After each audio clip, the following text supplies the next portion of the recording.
ఇక ఈరోజు అనగా 22వ తేదీ జూన్ నెల 2024 శనివారం. ఇక మదనపల్లి టమాటా మార్కెట్కు సంబంధించిన స్టాక్ అనగా దిగుమతి వివరాలు మనం ఈ వీడియోలో అయితే తెలుసుకుందాము. అనగా ఈరోజు స్టాక్ అనేది మదనపల్లి టమాటా మార్కెట్లో పెరిగిందా లేకపోతే తగ్గిందా అనే వివరాలన్నీ కూడా మీకు ఈ వీడియోలో అయితే తెలియజేస్తాను. ఇక మదనపల్లి టమాటా మార్కెట్ స్టాక్ వివరాలు తెలుసుకునే ముందు మన ఛానల్ ఇంకా ఎవరైనా సబ్స్క్రైబ్ చేసుకోకుండా చూస్తా అంటే ప్లీజ్ సబ్స్క్రైబ్ చేసుకోండి. ఇక మనకు మదనపల్లి టమాటా మార్కెట్లో అయితే దాదాపుగా ఒక 27 మండీల దగ్గర నుంచి 30 మండీల వరకు అయితే మదనపల్లి టమాటా మార్కెట్లో అయితే ఉన్నాయి. ఇప్పుడైతే అన్ని మండీలకి స్టాక్ అనేది రావడం లేదు, కొన్ని మండీలకు మాత్రమే స్టాక్ అనేది వస్తుంది. ఇక ఈరోజు దిగుమతి విషయానికి వస్తే మన దిగుమతి అయితే మార్కెట్లో తగ్గిందనే చెప్పాలి. 1-2 మండీలకి నిన్న వచ్చినట్లుగానే వచ్చినా మిగతా అన్ని మండీలకు కూడా ఈరోజు స్టాక్ అనేది తక్కువగానే వచ్చింది. ఇక నిన్నైతే యాక్షన్ అంతా పూర్తి అయిపోయే సమయానికి టాప్ అండ్ టాప్ ధర 1840 రూపాయల వరకు అయితే వేశారు.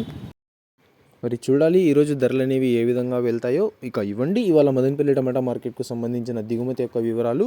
ఇన్ఫర్మేషన్ నచ్చినట్లయితే లైక్ చేయండి, షేర్ చేయండి. మన ఛానల్ని కొత్తగా చూస్తున్నట్లయితే ప్లీజ్ సబ్స్క్రైబ్ చేసుకోండి. Thanks for watching this video.